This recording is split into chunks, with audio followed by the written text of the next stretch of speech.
Good afternoon, ladies and gentlemen. Welcome to your daily briefing in the West Wing of the White House, the People's House. Good Friday to you. Before I take your questions, I just wanted to point to something I believe you have seen already, which is that today the Obama administration announced that it is taking two important steps to help U.S. businesses create jobs and strengthen their competitiveness in a global economy. Through two presidential memoranda issued today, the Obama administration will take steps to speed up the transfer of federal research and development from the laboratory to the marketplace. And it will create Business USA, a one-stop central online platform where small businesses and businesses of all sizes that want to begin or increase exporting can access information about available federal programs without having to waste time navigating the federal bureaucracy. These announcements are part of a series of executive actions to put Americans back to work and strengthen the economy, because we cannot wait for congressional Republicans to act. With that, I will take your questions. Eric. In an interview published today, Bill Daley said, quote, "On the domestic side, both Democrats and Republicans have really made it very difficult for the president to be anything like a chief executive. What have Democrats done to make that difficult?" Well, look, Bill was speaking, I think, broadly about presidents and Congress, but there's no question that Democrats haven't agreed, or some Democrats haven't agreed with every position the president's taken on every issue. We certainly saw that during the debt ceiling crisis, where the president was willing to make some political, some tough choices that would have been challenges for him within his own party in the effort to get a grand bargain with the Speaker of the House. But let's make no mistake here. Let's be clear about what the overwhelming obstacle here is to getting things done that the American people want, and that is understood by the Chief of Staff, the Vice President, the President, everybody else here. The obstacle to getting things done that the American people want done on the economy and jobs has been congressional Republicans. The kinds of things that we've put forward to Congress to put Americans back to work and grow the economy were designed specifically with the hope that they could draw bipartisan support, because they're the kinds of measures that have gained bipartisan support in the past. Republicans made a decision, clearly, that we hope will be reversed at some point, that their primary objective wasn't to help the American people get back to work, to grow the American economy. Their number one priority, as stated by Senate Minority Leader Mitch McConnell, was to make President Obama a one-term president. That makes getting action out of Congress on the domestic side of the ledger quite difficult when you have a Congress like we do, which is controlled by the House, controlled by Republicans in the House, and where Republicans have the capacity to block anything in the Senate. And does the president agree with Bill Daley's description of the first 3 years of his administration as, quote, ungodly and, quote, brutal? Bill, as all of you who know him, can be very candid and clear in his language. There is no question that when this president took office in January of 2009, we were in an ungodly bad situation economically. The economy was in free fall. We now know that in the fourth quarter of 2008, the quarter that ended 3 weeks before he became president, the economy shrank by 9%, 8.9%, the most significant contraction of the economy since the Great Depression. We lost, because of this recession, 8 million jobs. Terrible, terrible job loss. So that was a pretty ungodly situation. And we've been this president has been taking steps, making decisions ever since he took office to try to dig us to climb out of the hole that was dug by this recession. And a lot of those decisions were tough. Some of them were unpopular at the time, but they've proven to be the right decisions. And so I think that is precisely what Mr. Daley was describing. And then on Occupy Wall Street, has the president had a chance to see the footage or get briefed on the alleged police brutality in Oakland, the injuries to an Iraq war veteran, and any reaction to that? Well, I know that he's aware of it. I don't know that he's been briefed on it. He's aware of it from news reports. As I said yesterday, it's very important that we remember that we have a long and noble tradition of free expression, free speech, and protests and demonstrations in this country. With regard to the situation in Oakland, this is a local law enforcement issue. I would note that the police are investigating that incident, so I don't really have much more to say about that in particular. Sam. Thanks, Jay. Going back to the interview, Mr. Daley's quote is saying that the president says all the time he's surprised his approval number is above 40. What does he think it should be? I think 44 is what he said, well, precisely because of the circumstances that have that this country has been in since he took office. The worst recession since the Great Depression. I mean, it bears repeating. None of us in this room, I think I can say fairly, have experienced an economy like this in our lifetimes, and that has been brutal and difficult for the American people. He's president, he's chief executive, and he's had to make a lot of difficult decisions to get the economy growing again, to stop the free fall, to put people back to work, and that's been a tough situation. So the American people are frustrated, no question about it. You see it. They're enormously frustrated with the fact that the economy is not growing fast enough, the fact that there's still a persistently high unemployment, and they're exceptionally frustrated by the unconscionable dysfunctionality of Congress that has prevented common sense solutions from passing the House, passing the Senate, and being signed into law by the president. I think that frustration is borne out in the polls. It's borne out in polls that measure the president's job approval, and it's borne out in polls that measure congressional job approval, the latest of which I think was 9% for Congress. So that's what he's talking about. Staying on that, 9%, you mentioned that yesterday. Other officials have mentioned it quite a bit. Do y'all take that as evidence that the president's tour, that his push for the Jobs Act, is working? In terms of public opinion? I think other measurements that demonstrate that the American people, by substantial majority, support the provisions within the American Jobs Act show that the message about what's in the Jobs Act and why it is filled with things that the American people support, filled with things that outside economists say will grow the economy and create jobs, has been getting out. In terms of, I think that it's related in the sense that the fact that Republicans in Congress have refused to, in the House, even take it up, and in the Senate they've voted in unison against it, I'm sure contributes to their record low approval ratings. But we look more towards the positive in this sense, towards the fact that the American people support overwhelmingly both the provisions within the Jobs Act and the pay-fors. And that's the important point here that I was trying to make yesterday, too, is that what's remarkable about the situation, the Republican obstructionism when it comes to measures to create jobs and grow the economy, is they're alone. Even within their own party, they're the outliers, the Republicans in Congress, because Republicans out in the country support building roads and bridges and schools. They support putting police officers and teachers back to work. They support tax cuts for everyone who receives a paycheck. They support tax incentives for small businesses of all kinds to hire veterans. They support a tax cut, a payroll tax cut for employers, for small businesses to help them grow and expand and hire. And significantly, because this is the problem, according to the Republicans, they support the pay-for. They support the means by which the president and the Democrats in Congress say this should be paid for, which is asking millionaires and billionaires, the people who have done exceptionally well in this country for the last 30 years, but even in the last 10 years, while middle-class Americans have seen their incomes flatline, to pay a little bit more, to pay their fair share. So they're completely isolated from their own supporters, their own constituents. And we think that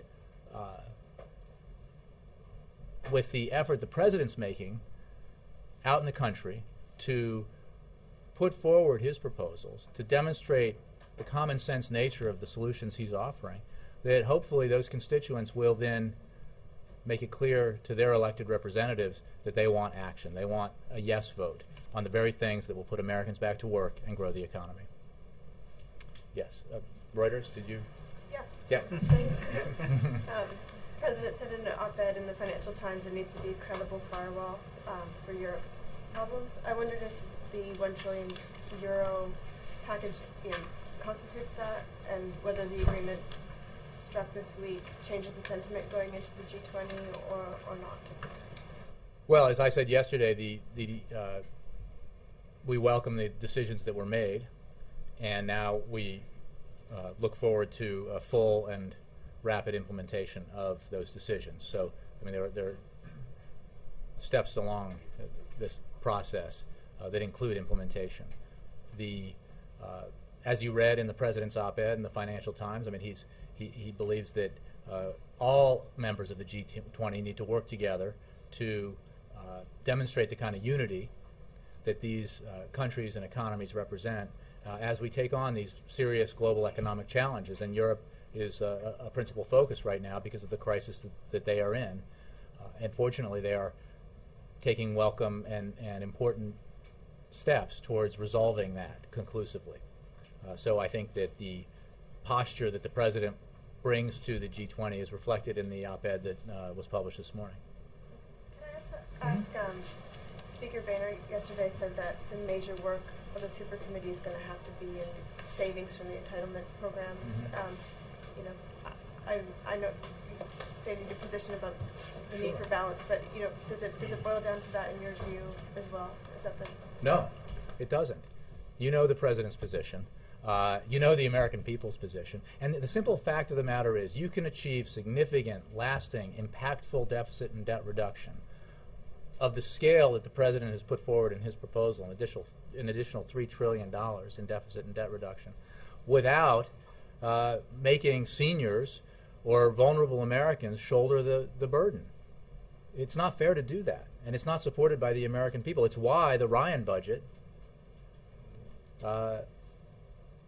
has garnered so little support from the American people, because that's what it asks. It says, let's not only protect the tax cuts that were put into place in the last decade that helped explode the deficit for the wealthiest Americans. Let's give them a little more. Let's give additional tax cuts to the wealthiest Americans who, as we saw in the CBO nonpartisan report this week, have seen their share of the national wealth explode compared to middle Americans, seen their wealth explode over the last 30 years.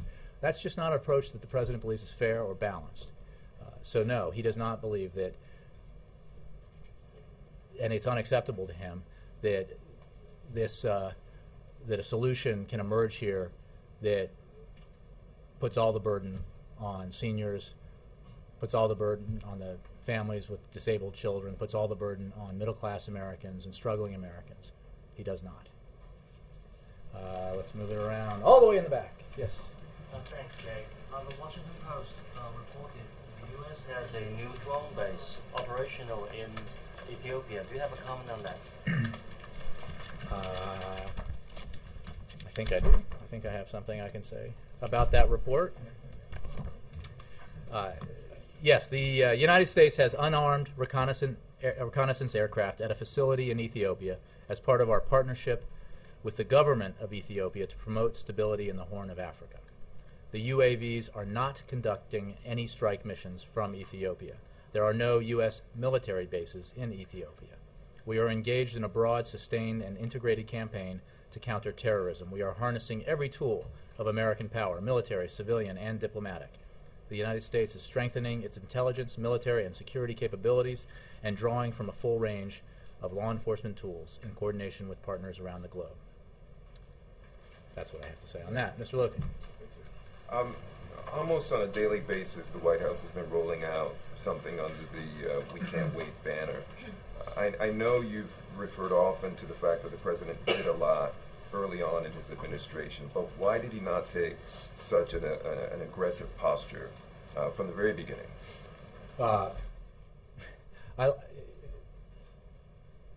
It's somewhat ironic to suggest that the actions this President took from the beginning weren't aggressive, given that the criticism from the right is that they were too aggressive or too much. But to try to save the Something economy. out on a Well, daily at the basis, time like he we're was, seeing well, first of all, I think the agenda that this president acted on in the first year was historic in its scope. So I think we were quite busy around here from day one, taking actions that were absolutely necessary to prevent a total collapse of the global economy and the American economy, to take action that would have to prevent a depression in the United States, the likes of which we hadn't seen since the 1930s, the possibility of which could have led to unemployment in the 20 and 25% range here in America. At the time, he was able to get the Recovery Act through. He was able to get provisions that were necessary to stave off depression through Congress, and he did so and was able to act legislatively. He has also consistently throughout his presidency used his executive authority where appropriate to advance his agenda of helping the American people as they manage and struggle through this difficult economy. He is continuing to do that and stepping up that effort because of the obstructionism that we're seeing in Congress from Republicans. This is an urgent priority. We can't wait until Republicans suddenly decide that it's the right time to help the economy grow and the right time to take measures that will help create jobs in this country. So he will do everything he can within his power, small, medium, and large, to assist the American people in this economy, to help them with their student loans, to help underwater homeowners refinance their mortgages, to provide facilitated access through federal government programs for small and large businesses. Everything he can, step by step, and you haven't heard the end of it because, again, there is no higher priority for him than doing everything he can to help the American people as we emerge from the worst recession since the Great Depression. But some of these things, like, for example, the website, did he need an executive order for that? I mean, isn't this something Well, it's a presidential memorandum. But are you saying that we didn't do everything we could have done on the first day in office? I mean, it is true that he is consistently and constantly tasking his team here and his team broadly in the administration to come up with ideas and new initiatives and proposals that will assist in achieving this goal of putting people back to work and growing the economy and helping Americans in this difficult economy. So as new ideas present themselves, as they're evaluated in the administration and here in the White House, and the President signs off on them, he will act on them. Yeah. On the Occupy protest, you described the President's tolerance for them and the right to speak out. What is the President telling mayors who say that they are now facing expense, the local law enforcement that are trying to clear these areas and running into violence? What does the President say to them? Just suck it up and bear the cost of the price of free speech? I think you're presupposing conversations that you may imagine have taken place, but I don't know that they have. Well, I don't know that any that kind of conversation took place. Look, I think that, as has been true throughout our history, there is a tradition of protest and demonstration and exercise of free speech and expression, and it obviously has to be done in a lawful way, and it has to be done appropriately. But the frustration that is felt demonstrated by the people who are out there is something the President fully understands, and it goes to the heart of what we've been discussing today and what we've been discussing frequently here about persistently high unemployment, about growth that's too slow, and about the dysfunctionality of Congress, the fact that Congress won't take action, that their jobs proposals largely, even if you think they're good ideas, won't have an effect for a year or two or three, if they're positive at all. And our point is the American people can't wait. It is not, the status quo at 9.1% is not acceptable. There's a tradition of civil disobedience, too. Does the President think that prolonged street demonstrations or sit-ins are worth the cost, that kind of free expression, even when it burdens cities that are really strapped otherwise? Again, broadly, I mean, I'm not going to get into assessments of individual cities and how they're responding or what their cost burden is. The President has said that he understands people's frustrations. He understands that those frustrations are felt very broadly by the American people, at least those frustrations that have to do with the fact that the economy isn't strong enough, the fact that unemployment is too high, and the fact that Washington is dysfunctional because of obstructionism by Republicans in Congress. The fact that, I mean, to the extent that this has to do with Wall Street specifically, we have a situation happening in Congress now where Republicans explicitly say they seek to dismantle or water down the Wall Street reforms that the president fought hard to put into place, that are common sense answers to the problems that existed that allowed the kind of behavior that had contributed to the worst financial crisis since the Great Depression. Are local officials allowed to have frustrations too? Of course they are.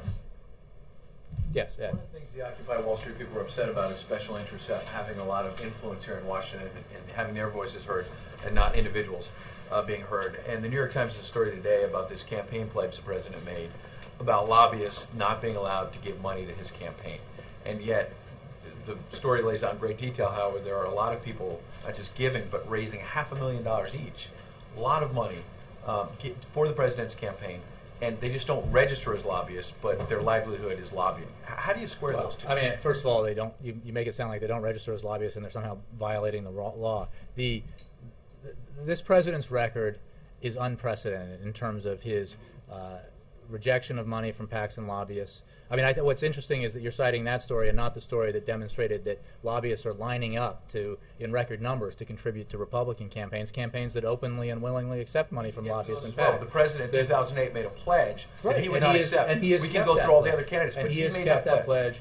and has been more transparent and had held himself and his administration to higher standards than any administration in history. Okay, so and that's a record we're very proud of. Okay, so how then in the story, a woman who runs Pfizer's lobbying shop, when you asked, well, they don't lobby, she runs Pfizer's lobbying shop, drug company, billions of dollars of interest around the world. They lobby the White House, they lobby Congress. She runs her lobbying shop, and yet she's raised $500,000 for the president's campaign.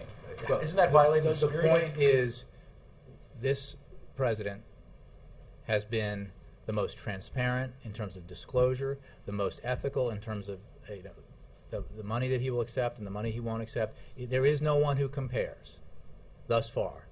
We hope that there will be. And it's certainly none of the Republican candidates are even, I mean, they don't even make an effort, right? And the fact is this president's record is unparalleled in this regard. Right, but he's also the president right now. They're candidates. We don't know who's going to get the nomination.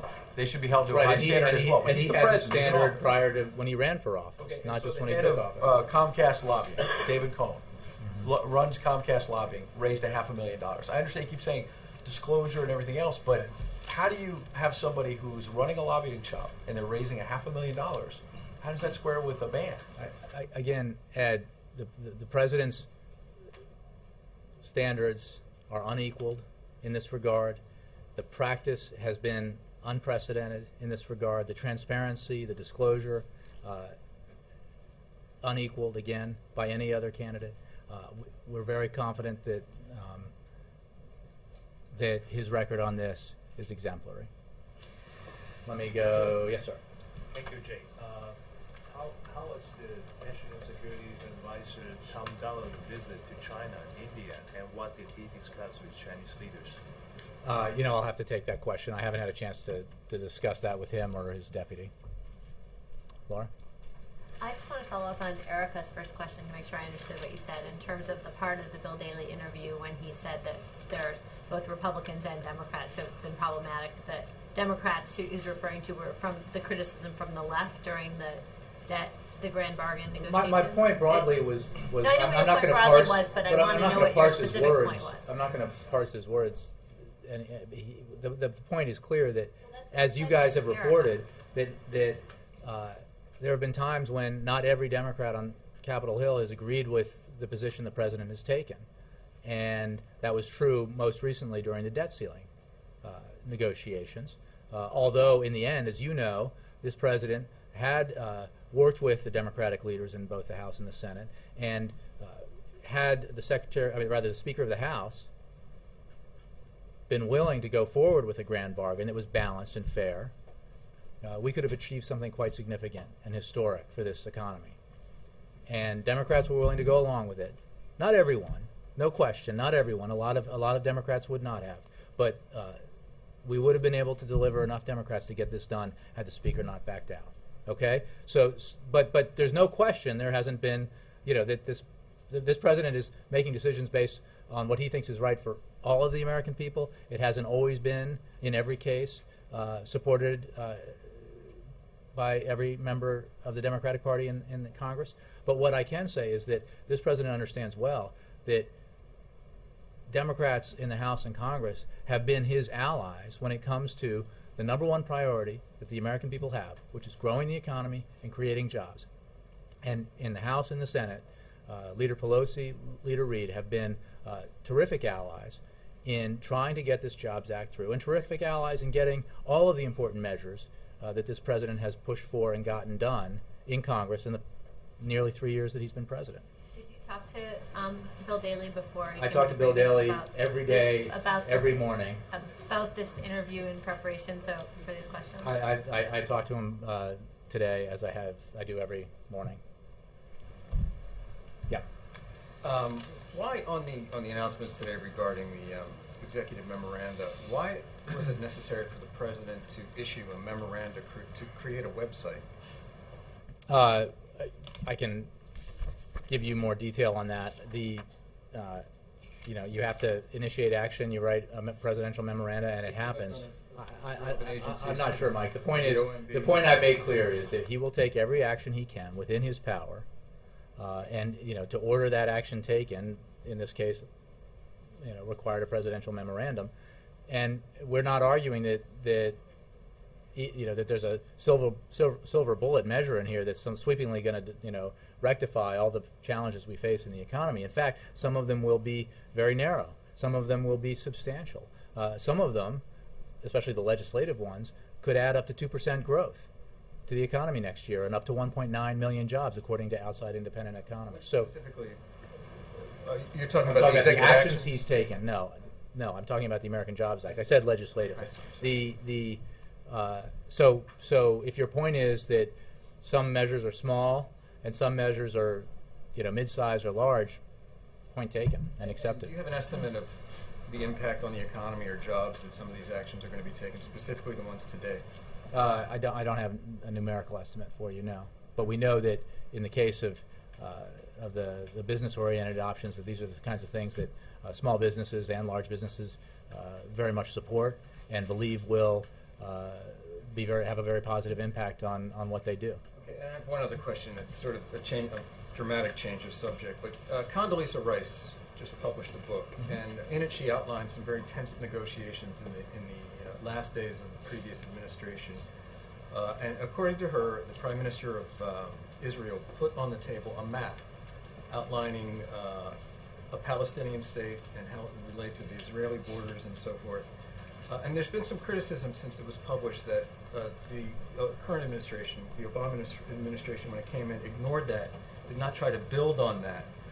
And as a result of that, the peace process is largely on life support at this point. And I'm wondering if you would take issue with that criticism is preposterous. This president's commitment to and focus on doing everything the United States of America can to bring the two parties together, facilitate the peace process, I think has been well documented. The fact that this is a challenge, I mean, it's ironic because you're talking about the waning days of an 8-year presidency that also, not through lack of trying, but also did not reach a peace agreement between, or help facilitate a peace agreement between the Palestinians and the Israelis.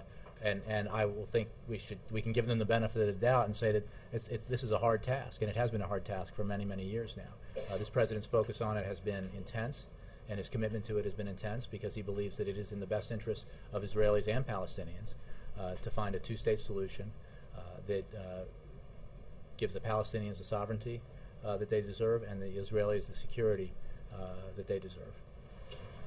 Bill. Jay, could you give us a quick readout of next week?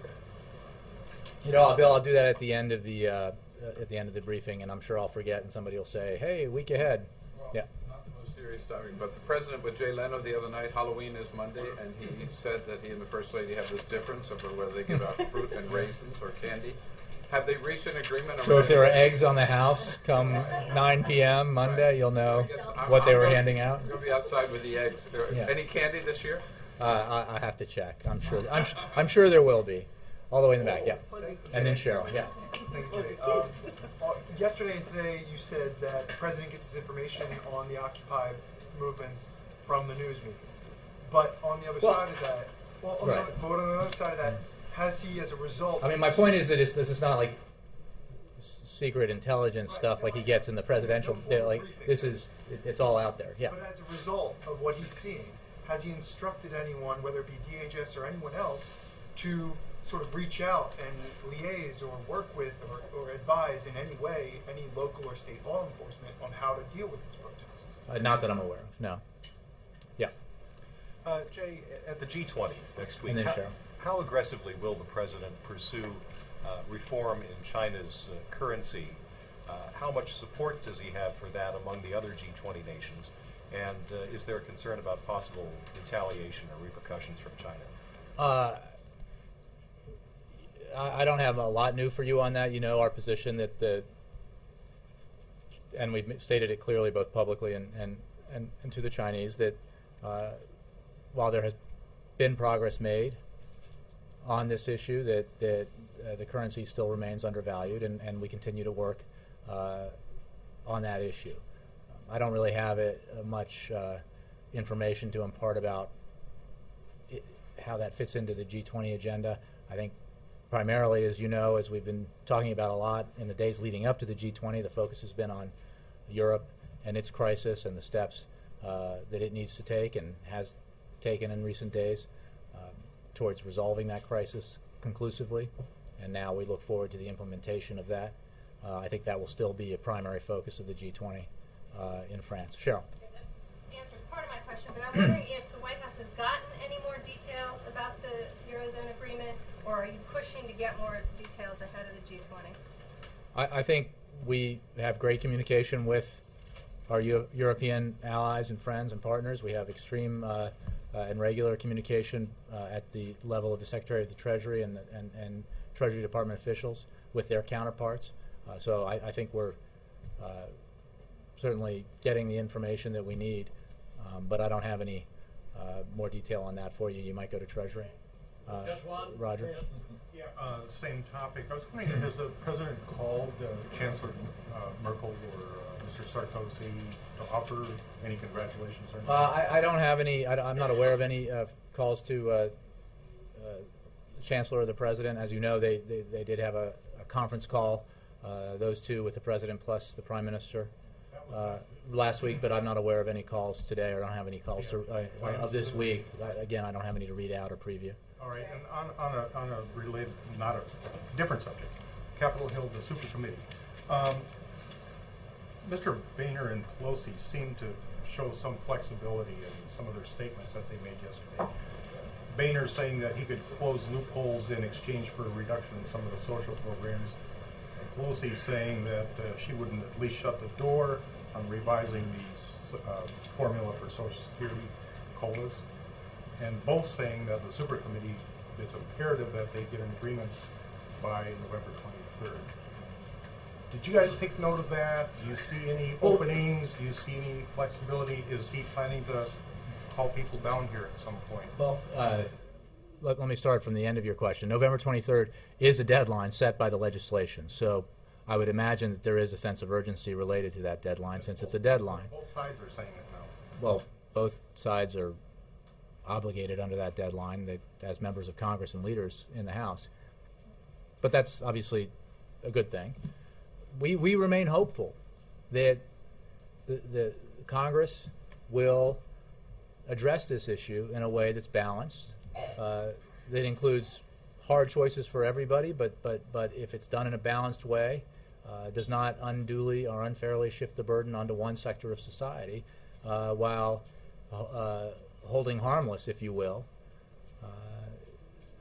another sector, especially in this case, the most fortunate Americans who have seen their incomes rise dramatically in a period where middle class Americans have seen their incomes stagnate or decline. So I think it's certainly the case that there needs to be balance, and to the extent, I think one question related to what the Speaker said suggested that it was there wasn't as much openness to the kind of balance that we think is necessary, but may your interpretation of that